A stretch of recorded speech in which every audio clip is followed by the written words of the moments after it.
जाता हा कारकुडी मागे वळवला. त्याच्यामध्ये मी वरती माझा सर्व नंबर 29, 56, 58 हे नंबर माझे गेले. टोटल जमीन माझी ही रोडमध्ये गेली आणि पहिलाच मी तरंगत आहे. त्याच्यामुळे माझ्या काही वाटेला जमीन राहिली नाही. पण 7 गुंठे जमीन जाते. बघा माझं घर दिसतं इथं. जर आम्हाला ही जमीन जाते धरणामध्ये पण गेली 2 ते 3 वेळा. हा रस्ता हा रस्ता आहे हा तिसऱ्यांदा आमच्या क्षेत्रामधून जाते आणि आम्हाला जमीन पण शिल्लक राहत नाही. पुढं अजूनच गोंधळ वाढत जाईल. जे धरणाचा अजून फायली पेंडिंग आहेत त्याच्या ह्या फायली पेंडिंग नको पडायला. शेतकरी बांधवांना, सर्व गावकऱ्यांना, तिथल्या स्थानिक प्रतिनिधींना माझं आव्हान आहे की आपण या सर्व प्रक्रियेमध्ये खऱ्या अर्थानं शेतकऱ्यांच्या पाठीशी किंवा खंबीरपणे उभं राहिलं पाहिजे आणि सर्व शेतकऱ्यांनी एकजुटीने येऊन या ठिकाणी प्रशासनाला या ठिकाणी जाब विचारला पाहिजे. आणि खऱ्या अर्थानं जर प्रशासन दाद देत नसेल तर निश्चित यापुढं मोठ्या प्रमाणामध्ये आंदोलनं असतील या ठिकाणी उभं केली जातील. सर्वांचा समन्वय साधून प्रशासनाने या ठिकाणी निर्णय घेतले पाहिजेत. कुठेतरी समन्वय साधला पाहिजे, अन्यथा त्याचा उद्रेक होईल आणि सर्व शेतकरी रस्त्यावर आल्याशिवाय राहणार नाहीत.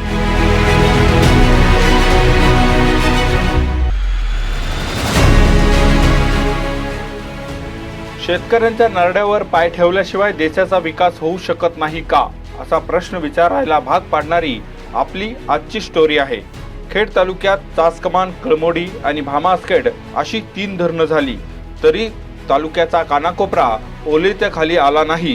पण शेतकऱ्यांच्या जमिनी गेल्या आणि पुनर्वसनाच्या नावाखाली शेतकऱ्याला गाजर दाखवण्यात आलं. विशेष म्हणजे हे सगळं अजूनही मिटलेलं नाही आणि आता तालुक्यातून राष्ट्रीय महामार्ग जातोय. या मार्गासाठी जमिनी अधिग्रहणाच्या प्रक्रियेचे 3:13 वाजले आहेत आणि हास्यास्पद बाब म्हणजे म्हणे या कामाची टेंडर प्रक्रिया पूर्ण झाली आहे. जमीन अधिग्रहणाच्या प्रक्रियेला प्रशासनाच्या भोंगळ कारभारामुळे अनेक शेतकऱ्यांवर भूमिहीन होण्याची वेळ आली आहे. या सगळ्याबाबत पाठपुरावा करूनही प्रशासन या शेतकऱ्यांना दाद देत नाहीये. या ठिकाणी आम्ही शिरगाव, टोकावडा, कारकुडी, धोली आणि वांजळे ते इतर गावे आव्हाट, वाळत, डेने, वाडा हे सर्व शेतकरी इथे जमा झालो असून 2025 साली मार्चमध्ये केसरी पेपरमध्ये गॅजेट आलं, म्हणजे नोटीस प्रसिद्ध झाली की सदर ह्या भागातल्या लोकांच्या जमिनी भीमाशंकर हायवेमध्ये संपादित होत आहेत. तेव्हापासून आम्ही आतापर्यंत शासन दरबारी पाठपुरावा करत असून आम्हाला कुठल्याही प्रशासकीय याच्यामध्ये सहभागी करून न घेता, आम्हाला कुठेही विश्वासात न घेता आता ह्या स्टेपला टेंडर प्रक्रिया पार पडली आहे तरी अजून आम्हाला कुठलीही शासकीय माहिती मिळाली नसून आम्ही वारंवार प्रांत ऑफिस, उपविभागीय अधिकारी खेड येथे जात असून आम्हाला कुठलीही माहिती दिली जात नाही. आम्हाला जो मिळणारा मोबदला आहे तो मोबदलाही आम्हाला सांगितला जात नाही. आमची घरे, आमची झाडे ह्या रस्त्यामध्ये जात असून आम्हाला त्याबद्दलही कुठली माहिती दिली जात नाही. तसेच पंचनामे होत असताना PWचे अधिकारी, कृषी अधिकारी अशी तिन्ही विभागाची लोक या पंचनाम्यामध्ये लागतात, स्थानिक पंचनाम्यामध्ये. परंतु एका पंचनाम्यामध्ये कृषी अधिकारी आहे तर दुसऱ्या पंचनाम्यामध्ये PWचा अधिकारी नाही. अशा यांच्या या गलतान कारभारामुळे आमचे कुठलेच पंचनामे व्यवस्थित झाले नाही. कोणाची झाडे आली नाहीत, कोणाची घरे आले नाहीत, कोणाची जमीन उदाहरणार्थ 20 गुंठे जात असून आताच्या त्या प्रक्रियेमध्ये ती जमीन 2च गुंठे दाखवते. म्हणजे जमिनी जास्त जातात परंतु आता कागदावरती जमिनी 2-2 ते 3-3 गुंठे दिसतात. ह्याच्यामध्ये आम्ही सर्व शेतकऱ्यांच्या वतीने प्रथमतः शासनाचा निषेध व्यक्त करतो. खरं जर पाहिलं तर श्री क्षेत्र भीमाशंकर हे खेड तालुक्यामध्येच नाही तर भारतातील महत्वाचं असं तीर्थक्षेत्र 12 ज्योतिर्लिंगांपैकी एक आहे. आणि आपण ज्या रस्त्यावरती आता उभे आहोत तो पूर्वीचा राज्य महामार्ग आणि जो आता राष्ट्रीय महामार्ग होतोय, म्हणजे नॅशनल हायवे होत असताना या पश्चिम भागाच्या विकासासाठी खरंच एक महत्त्वपूर्ण असा मार्ग होतोय असं म्हणलं तर वावगं ठरणार नाही. त्यामुळे निश्चितच या मार्गाला कोणाच्याही शेतकऱ्यांची जाणीवपूर्वक कोणताही विरोध नाही.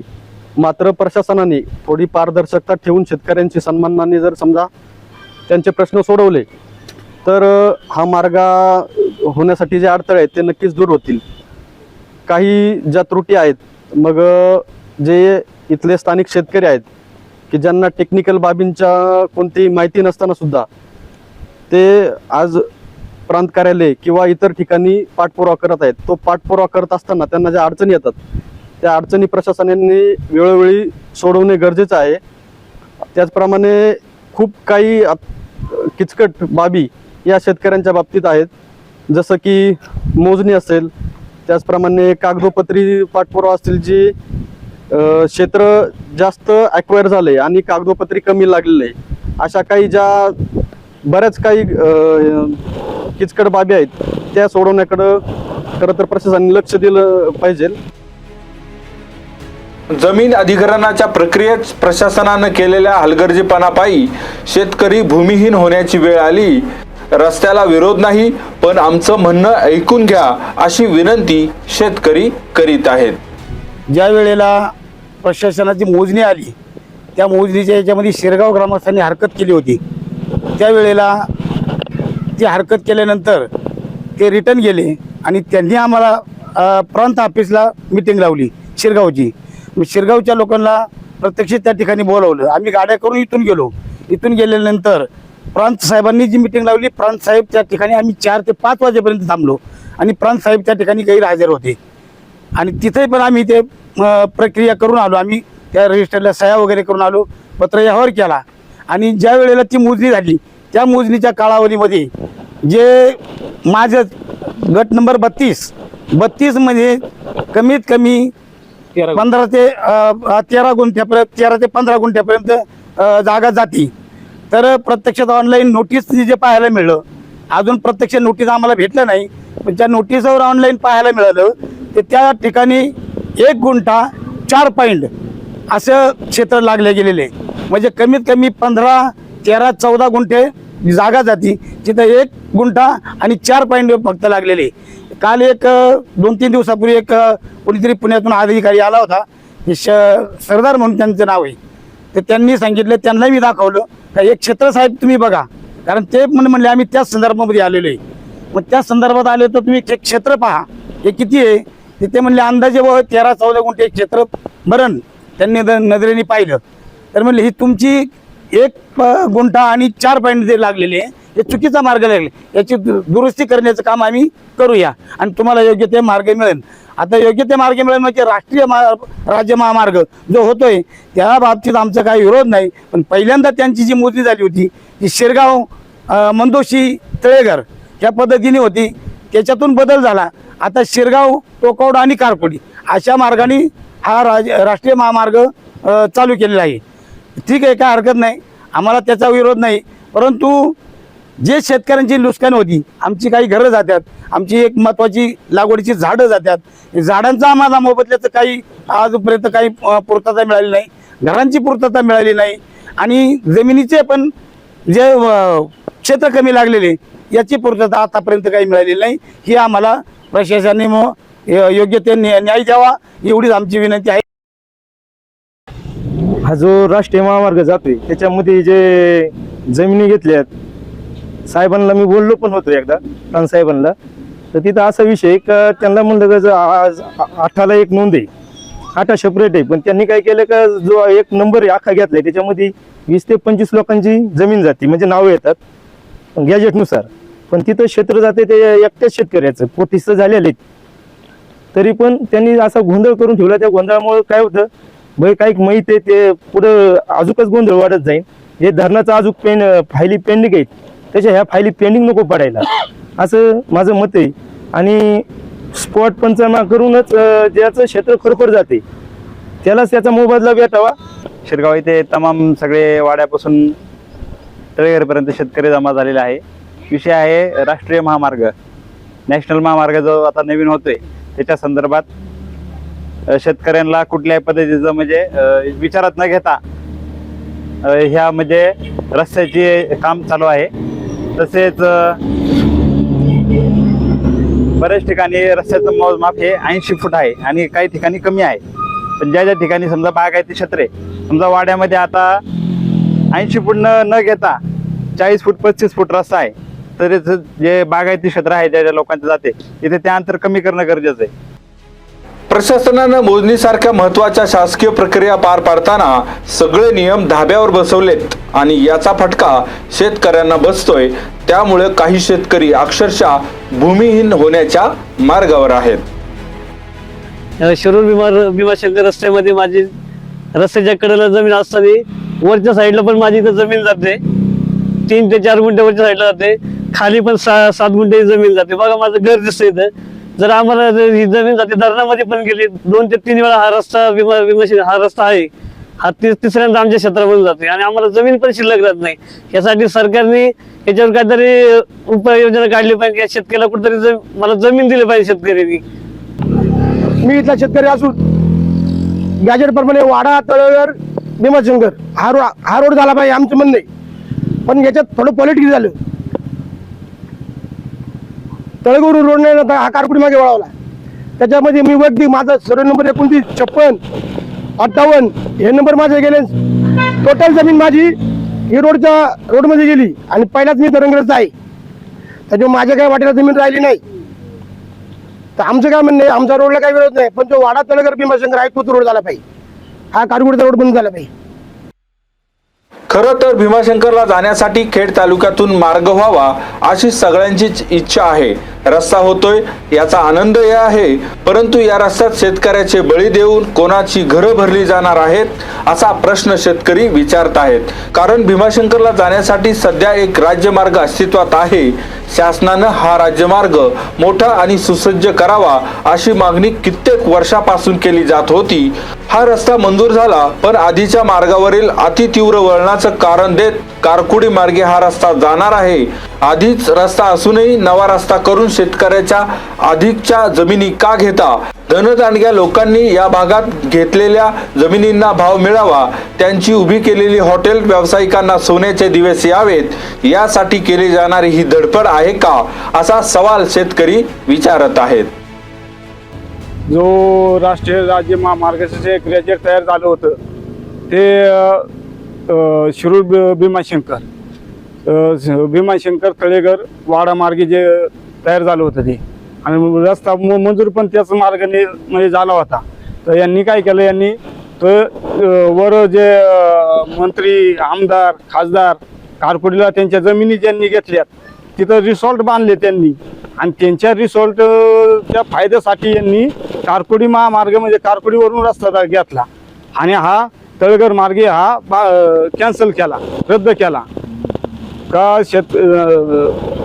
यांचा म्हणजे त्याच्यामध्ये त्या ज्यांनी जमिनी घेतल्यात वर त्यांचा फायदा जास्त आहे आणि शेतकऱ्याचा इकडे जे शेतकऱ्यांच्या जे जागा जातात इकडून कारकुडी मार्गी त्यांना मोबदला कमी सगळं म्हणजे सगळे हे दरंगरस्त शेतकरी आहेत। यांच्या दरात पण जमिनी गेलेली आहेत आणि आता जी जमीन जाती ना यांच्या रस्त्यामध्ये जाती, म्हणजे हे भूमिहीन होत्यात, यांना काही कुठली जमीन राहत नाही।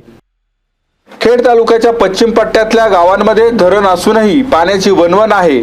पुनर्वसनाच्या जाचातून कित्येक शेतकरी अजूनही उतरलेला नाही आणि अशातच हा महामार्ग त्यांच्या उरलेल्या जमिनीही खाणार या भीतीने शेतकरी हतबल झाले आहेत। जिल्हा परिषदेचे सदस्य समीर सुपे यांनी याबाबत सहकार्य करण्याची प्रशासनाला विनंती केली आहे। शासनानं मार्गात केलेल्या बदलावरही त्यांनी प्रश्न उपस्थित केले। प्रशासनानं शेतकऱ्यांना विश्वासात घेऊन यावर योग्य त्या उपाययोजना कराव्यात, अन्यथा आम्ही जन आंदोलन उभं करू असा इशाराही त्यांनी यावेळी दिला।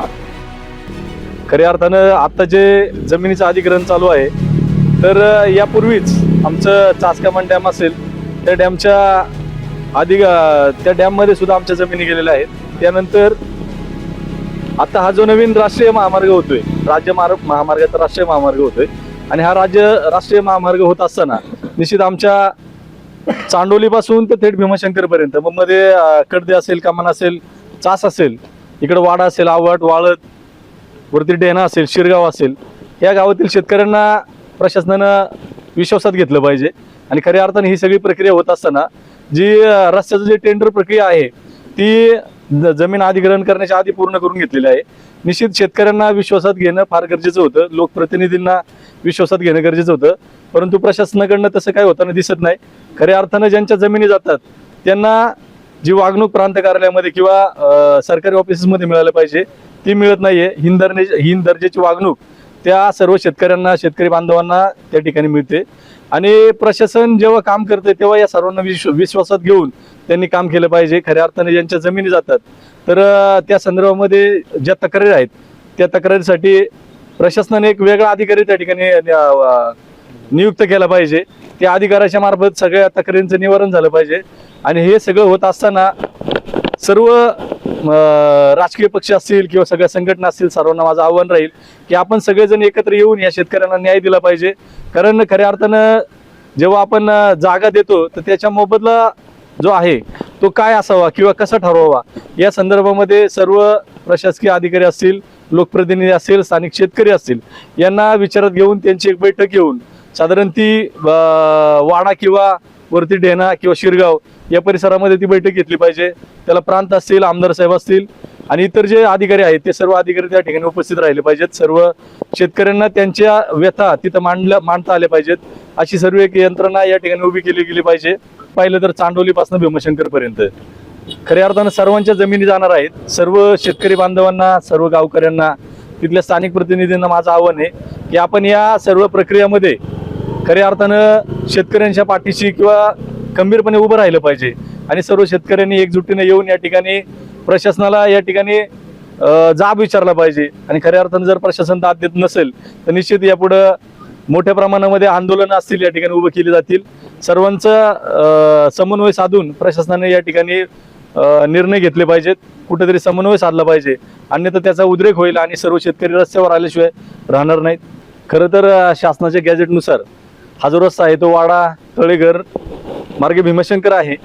परंतु काही धनदांडगे लोक असतील, आमदार असतील, खासदार असतील किंवा मोठमोठे जे व्यापारी आहेत त्यांनी खऱ्या अर्थानं वरच्या भागामध्ये जमिनी घेतलेल्या आहेत आणि त्या जमिनींच्या सोयीसाठी जर रस्ता कारकुटी मार्गे जात असेल तर निश्चित या रोडसाठी आमचा विरोध राहील.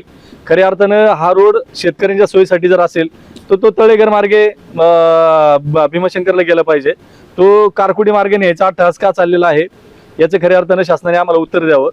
आणि जेव्हा असा रस्ता करताय तुम्ही, ऑलरेडी तुमच्याकडे एक रस्ता आहे जो राज्य महामार्ग आहे, त्याची थोडी रुंदीकरण तुम्ही केलं किंवा त्या थोडासा बदल केला तर तुम्हाला जास्त जागा अधिग्रहण करण्याची गरज नाही. परंतु तुमचे पैसे वाचवायचे आणि धनदांडग्यांना सोयीचा रस्ता करून द्यायचा जर असेल तर निश्चित याला सर्व ग्रामस्थांचा असेल, जे शेतकरी आहेत ज्यांच्या जमिनी बाधित होत आहेत त्यांचा निश्चित विरोध राहणार आहे. आणि तो विरोध चांडोलीपासून तर थेट भीमाशंकर पर्यंत राहणार आहे. आंबेगाव तालुक्यातून भीमाशंकरला जाण्यासाठी सुसज्ज असा मार्ग आहे, त्यामुळे पर्यटकांना या मार्गी जाणं सोयीचं वाटतं. परिणामी त्या भागांमध्ये हॉटेल व्यवसाय, पर्यटन व्यवसायाला चालना मिळाली आहे. खेड तालुक्यातून भीमाशंकरला जाणाऱ्या सध्याच्या रस्त्याची अवस्था दयनीय आहे. त्यामुळं मंदिर तालुक्यातून असूनही पर्यटन व्यवसायाला खेड तालुक्यातून अपेक्षेप्रमाणे चालना मिळालेली नाही. हा रस्ता व्हावा ही मागणी कित्येक वर्षापासून सुरू होती. हा मार्ग झाला तर तालुक्याच्या पश्चिम पट्ट्याच्या विकासाला खऱ्या अर्थानं गती मिळणार आहे. परंतु नेहमीप्रमाणे शेतकऱ्याचा बळी दिल्याशिवाय हे होऊ शकत नाही का, या निमित्तानं हा प्रश्न उपस्थित होऊ लागला आहे. Special report, Khed times.